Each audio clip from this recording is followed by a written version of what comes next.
Welcome back, class. Today we're going to be talking about alchemy. Remember, this is a guide for those who want to rely less on the market or not use it at all.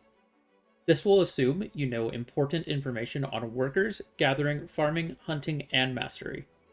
If you have any questions related to those, it will be in one of the guides in the description most likely, and if it isn't, you can go ahead and ask them on those videos or on this video. And without further ado, let's get into this. So the first question is, why should you do alchemy? And the answer is, you're going to be getting a lot of buffs from this, so drafts and elixirs, as well as being able to craft lightstones and alchemy stones. Increasing your level in alchemy will give you a little bit of mastery, and it will allow you to cook more items. Mastery itself, though, increases the amount you make, it increases the chance to get different types of items, and the tertiary items such as the mysterious catalyst, stuff like that. It also increases the amount you get from Imperial trading, so make sure you have that up as high as you can for that. So to do alchemy, you're going to go into a residence, click place mode, click on your tool that you want to place down, turn it to the direction you would like. I think I want mine like that. And then just place it down and press confirm or spacebar. Then to actually do the alchemy, you're going to walk up to the tool. You're going to stick in the items that you need for one craft. So for this craft specifically, it would be 2 trace of nature, 2 fruits of nature, 3 fortune teller mushrooms, and 4 maple sap. If you have more than one craft, you can press batch production, and you only place that amount in, but then you can say how many times you want to do that craft. So for your alchemy tool that you're going to be putting in your residence, you will be wanting to get one of a few. So if you're barely starting out and you're just trying to get a couple quests done, you can use these alchemy tools. They're going to be at any general goods vendor. So the alchemy tool and Balano's traditional alchemy tool. The issue with these, you don't get any alchemy time deductions when you're using these. So I would not suggest using these unless you're just barely starting out or you only need to craft like 1 or 2 things for something. Then they're fine. Otherwise, stay away from these. For the ones that I suggest you do get though, I suggest you get Supreme Alchemy tools, Morning Light Alchemy tools, or Advanced Alchemy tools. So for Supreme Alchemy tools, you can get these through many different random events that pop up. So this Old Moon Boss Seal event that pops up every once in a while, you can get them from there. Or if there's no current events or you don't have any of those, you can also get it through the Imperial Alchemy seals that you get for doing Imperial Alchemy trading. The last place you can get these is from the Resplendent Medal of Honors. You also get these right here. You can get Supreme Alchemy tool here. And other than that, there's not really any super good ways to get them. So if you do Node Wars, then that could be something that you spend them on. I don't know if it's actually a good place to do that, but they're really good to use, but you're not always going to have those. Now for the Morning Light Alchemy tools, you can trade in 100 Songpyeong coins to get these. I don't know if that's worth it personally. I think it's better to buy the crystals and fragments and stuff. I think those are going to be better pretty much always. So I don't know if that's going to be worth it, but that is an option if you're really struggling to get one. You can also craft them in a Morning Light tool workshop, so that's going to be a tool workshop. I don't know exactly where they are, but you're going to use 85 polished stone, which comes from rough stone, 15 standardized timber squares, 30 iron ingots, and 30 fire horns. These 2 are pretty annoying to get because you have to go gathering for both the logs and the rough stone. So you can do this, but honestly, it's kind of annoying to do. So let's talk about the last cooking utensil that you can get. The last cooking utensil you can get is the Advanced Alchemy tool. To make this, you do 30 polished stone, 15 usable scantling, 24 melted iron shards, and 20 blackstone powder. These are constructed in a tool workshop as well. You can also get them from a bunch of other things, such as the Black Spirit Adventure from this one, and you can also get them from these random item squares sometimes. The last place that you can get stuff from is from the loyalty shop, and you can buy alchemy tools from here for 1,000 loyalties.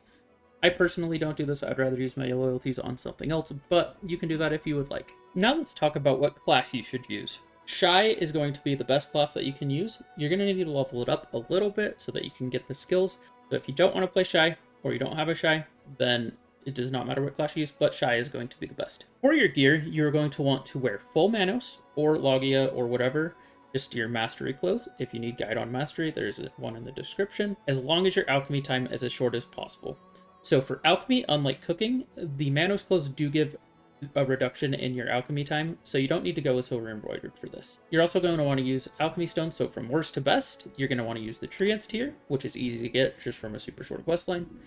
A sturdy alchemy stone is the next thing up from that, and then a Khan's Heart of Life, and then a resplendent alchemy stone or better. Although, if you are hitting the max cook time with the Khan's Heart, use that for sure over anything else.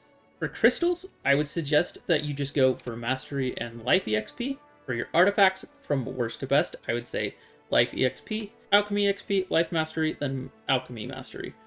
You honestly could do the XP if you would like. It's not going to make too much of a difference.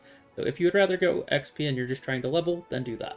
Then for your Lightstones, I would suggest you get the Fragment of a Star set effect. That is a Flora Time, a Flora Malleable, a Wind Feather, and an Iridescent.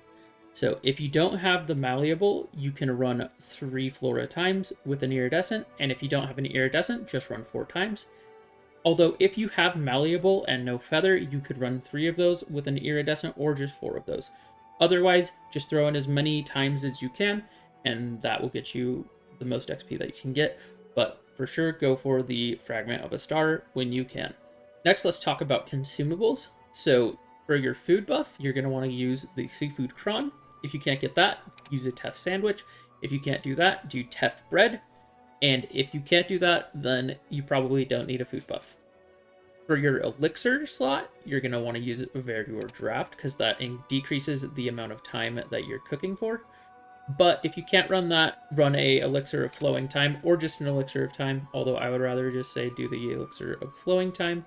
Next up, let's talk about ingredients. So you're going to be getting a lot of ingredients from vendors. So Calpheon is a place where you can buy anything you need pretty much, so Calpheon's a good place to set up at. Also, there are residents that are close to your storages, so it's just a fairly good place to be. Now let's talk about the vendors.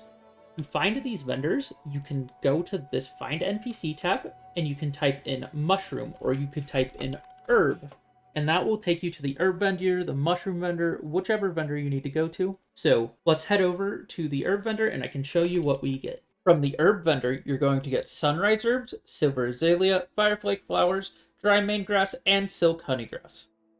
From the mushroom vendor, you can get fortune teller mushrooms, arrow mushrooms, dwarf mushrooms, cloud mushrooms, sky mushrooms, tiger mushrooms, emperor mushrooms, and ghost mushrooms. We'll talk about the other mushrooms that you're going to need to get later. Finally, from the tavern owner, just over here, we are just south of where the mushroom vendor is, east, southeast. Right here, this guy. You can buy sugar and salt, which you're going to need quite a bit of for making the reagents. So now let's talk about all those important ingredients that you can't buy. You're going to need to get a lot of wild grass or weeds. To get wild grass, because I don't really suggest you go straight for weeds, but if you have them, you can use them. But to get the wild grass, you're going to want to go southwest of Bear, just next to the bridge, east of the bridge. And you're going to want to gather north and south of the road there. And there's a lot of herbs there, so you just gather from the wild herbs, and you'll get tons and tons of wild grass. You will also get a lot of fruit of nature over here. So when you're in need of those, you can also do this here, but we'll talk about other ways to get those. You are also going to need a bunch of different powders. So that's Powder of Darkness, Powder of Flame, Powder of Rifts, Powder of Earth, and Powder of Time. To get these, I suggest you just use workers to get them if you can. But if you're running out, you can trade in the Mysterious Catalyst, which is the item that you get as just a tertiary thing that you can trade in for contribution points and XP.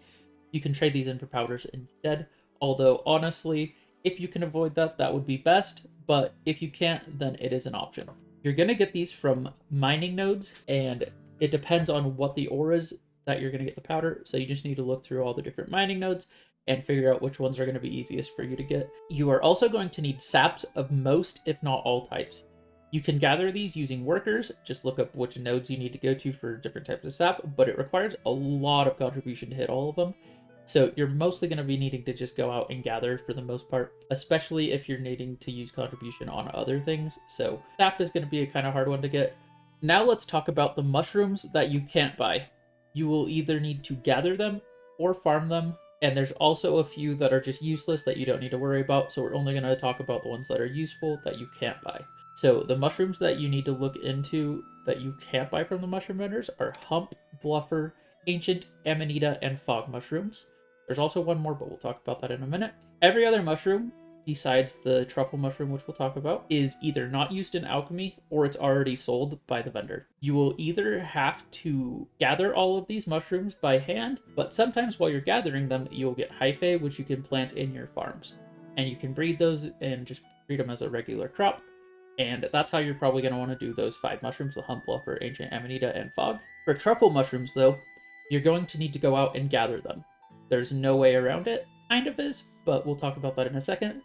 To get these, look on a map for truffle mushroom spawns, and they're generally going to be inside caves, and they're pretty annoying to get, and they have really long respawn times, so it takes a little while. You can also gather on the corpses of any of the Poly's forest mobs, and you'll have a chance to get those from there as well.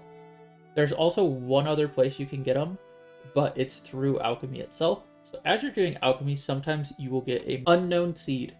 If you do simple alchemy on that with a truffle mushroom, you will get a truffle mushroom hypha, and you can just plant that. It is not breedable though, so it's not an infinite loop. You'll just get a bunch from planting that. So that's the other way to get them, although that's not a consistent way. So gathering is going to be your best bet. So now let's talk blood groups. There should be all the blood groups on screen right now. And I'll talk to you about how to get one from each of these, maybe 2. I'll give you some alternatives. So for group 1, you can get rhino blood from hunting grass rhinos and Narcion. You could also just go and kill wolves and get their blood that way, but the rhino blood's going to probably be your best and fastest way to get blood for group 1. For group 2, sniper hunting for pig blood is going to be your best bet. I don't think there's really any other things that would be worth doing. For group 3, you can kill foxes north of Western Guard Camp, and you're just gonna gather their blood. This is one that you cannot hunt for. Group 4, you can get bear blood from sniper hunting in Land of Morning Light, or you can get lion blood from killing shadow lions in Narcion. So the bear blood's probably a bit easier to get, but you can do either if you prefer one type of hunting over the other. And then finally, for the last group, the easiest place to get this is just west of Northwestern Guard Camp, and you just kill lizards over there and you gather their blood. Now let's talk about fruits of nature and traces of nature. So fruits of nature you can get from gathering. So as you're gathering a wild grass, you'll get a bunch of these. You can get them from farming. So as you're just doing farming, you'll passively get these. And you can get them from some farmer sack, which is whenever you send a worker to a farming node, they will bring those back too sometimes, and those always will have a fruit of nature in them. And then for traces of nature, you can get these from archaeology nodes and from some archaeologist sacks, so excavation nodes, not archaeology nodes. You're going to want to probably not worry about these if you're a grinder. If you like to go grind mobs, you're going to have a ton of these. You definitely can put some workers on it if you would like, but it's not really going to be an issue if you're grinding. Although if you are a life skiller only, then you're definitely going to want to put some workers on these. Now let's talk about a level up path that kind of slowly eases you into it. This is how I did it personally. I made a bunch of clear liquid reagent and pure powder reagent to start off. Then with those, I turned those into the different types of blood. So that's legendary beast blood, clown's blood, sinner's blood, tyrant's blood, and wise man's blood. I made a bunch of those, but I didn't turn all of the pure powder and liquid reagent into those. I left some for later steps. Same thing for this next step. You're going to want to leave some of these bloods around, but you're going to want to start to make oil. So I made oil of fortitude, corruption, regeneration, storms, and tranquility. And making all of those are going to give you the baseline for what you need for elixirs and drafts. At that point, you can decide which elixirs you want to make, which drafts you want to make. For your first elixir, though, I suggest you make an elixir of time. This just increases the XP you get from life skills, and having it running while you're doing alchemy is just a great idea. So I would suggest this as your first elixir. You can make it into an elixir of flowing time with blue reagent that you buy from a material vendor. So make as many of those as you can, and those will help you out a bit too. And I think that's going to be all for this video. Next time, we're going to be talking about going through each of the recipes and getting all of the ingredients for them. And we're going to go over Verdure drafts, Frenzy drafts, and Harmony drafts. Let me know if there's anything else you would like to see on the alchemy or even on the cooking side, and I can go over those. But for now, that's going to be all, and I will see you next time.